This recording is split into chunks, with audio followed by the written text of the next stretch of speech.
Hi, I'm Grover from TasteTequila.com and Tequila Matchmaker. Did you know that more than 100 new tequila brands are launched each year? We know that it's true because we track all of them in our app, the Tequila Matchmaker. This may sound like a great gift for tequila fans, and it often is, but it comes with a dilemma, right? Like, which of these new tequilas are worthy of your time and money? That's why we're starting a new content series called The Newcomers, which uses our app's blind tasting technology to test the newest tequilas to hit the market. In the first installment of that series, we're starting with Blanco tequilas. We sent 6 samples of 100% agave tequilas to 28 members of the Tequila Matchmaker tasting panel. They had no idea what they were or what the theme was. Their job was to rate them all using a special area inside of our app designed for these blind taste tests. 4 of the 6 are new to the market, but 2 of them are tequilas that have been around for a long time. And we did this so we could later compare the newest products with tequilas that people were already familiar with. We intentionally selected products that we felt were worthy of consideration and discussion. Here's the lineup. Don Julio Blanco, Adictivo Tequila Plata, Tequila G4 Blanco, Uno Por Favor Blanco, Suave Lunar Rested Silver, and Siete Leguas Blanco. Now let's run through the results. The tequila that earned the most points from our tasting panel was G4 Blanco. It's made by Felipe Camarena in his innovative distillery, El Pandillo. This product has done well in every single blind tasting we've ever placed it in. Felipe is consistently winning awards left and right. So what's his secret? We think we may have come up with at least one really good reason. Products made at El Pandillo are not created in a hurry. Agaves are cooked slow and low in brick ovens, 22 hours at 94 degrees, and then left to cool for as long as 36 hours or until they're safe enough to handle. They are then crushed in a mechanical tahona. It takes 2 to 3 days to crush one oven load, which holds approximately 23 tons of agave. This can produce about 3,000 liters of tequila. Tack on 5 days to ferment, another day to double distill in copper pots, and it takes a full week to create a single batch of G4 Blanco. Now, 1 week to create a batch is actually a long time by today's standards. Brands that use non-traditional production methods like high-speed industrial diffusers, yeast accelerators, and column stills can crank out a tequila in as fast as 24 hours. That's kind of like throwing an expensive steak in the microwave for 5 minutes instead of taking the time to cook it low and slow for 3 to 4 hours in an oven. I mean, which would you rather eat?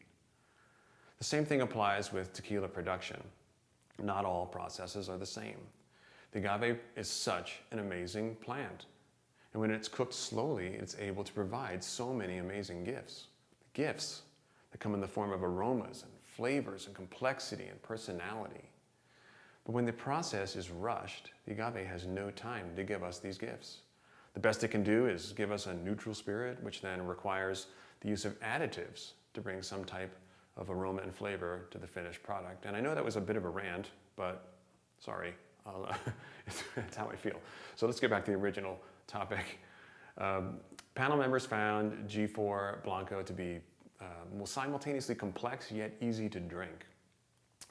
It's loaded with agave, black pepper, floral, vegetal, and mineral aromas and flavors, and it has a really clean finish. 27 of the 28 panelists, that's 96.4%, said that they would recommend it to a friend.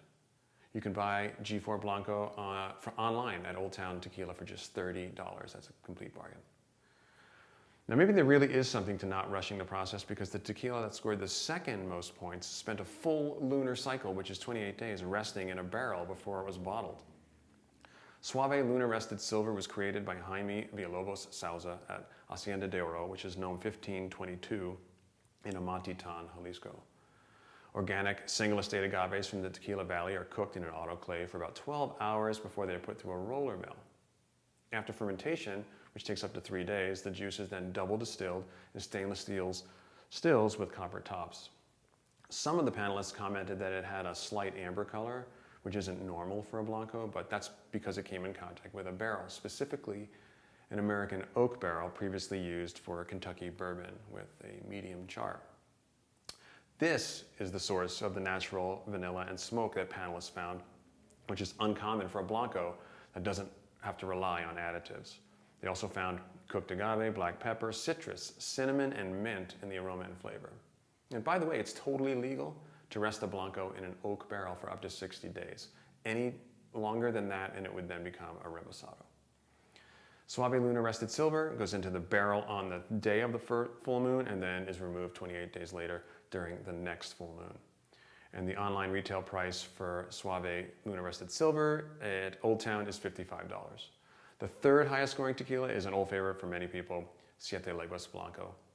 It is consistently solid tequila, has earned a permanent spot on our bar. We especially like to put this side by side with other tequilas as a way of giving us a familiar reference point to compare against. And that's why we included it here. Now, as far as we're concerned, any tequila that scores higher than Siete Leguas is a product that's definitely worthy of attention for sure. And true to form, the panel members were able to find what Siete Leguas Blanco is known for. Lots and lots of black pepper, earth, and herbal notes with plenty of cooked agave. Once the brand names were revealed to the panel members, several of them were surprised that they didn't recognize Siete Leguas in the lineup because it's a product they regularly sip.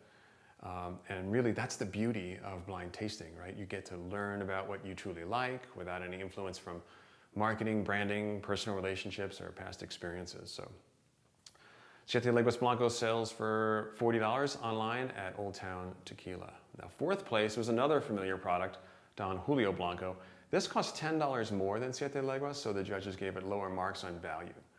Panelists mentioned that aside from some cooked agave, the most prominent aroma was alcohol, and that cost at some points as well. Earth, black pepper, vegetal, and medicinal aromas and flavors were also detected. Don Julio is a popular brand. It has developed a loyal following, so it can command a higher price just on brand recognition alone.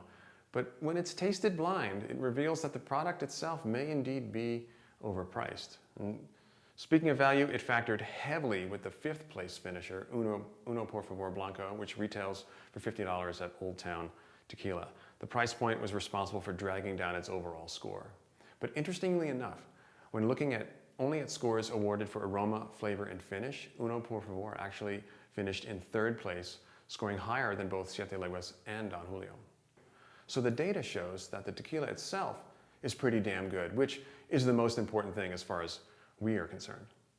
It did well in a previous blind tasting for the Spirits of Mexico 2017 competition, where it finished in second place.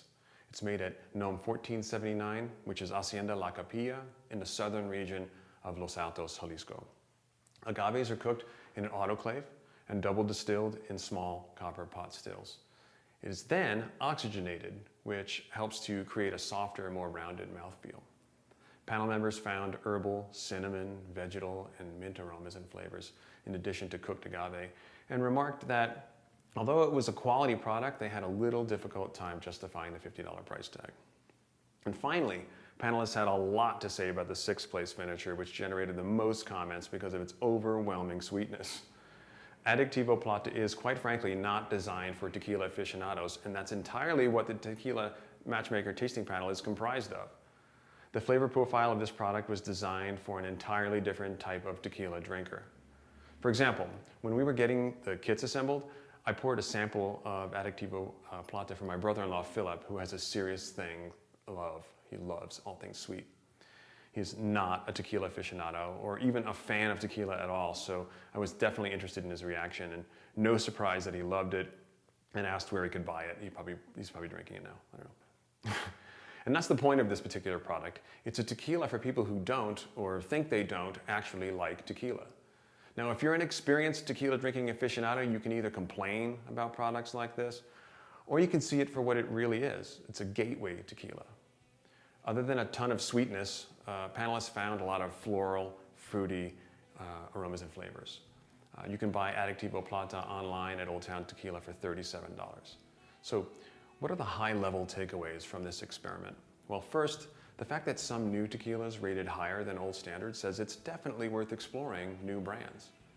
As to where to put your money, the tequila that won the biggest bang for the buck, in our parlance, means a combo of aroma, flavor, and value was G4. And lastly, when it comes to building out your tequila wish list, you might want to look a little bit longer at process.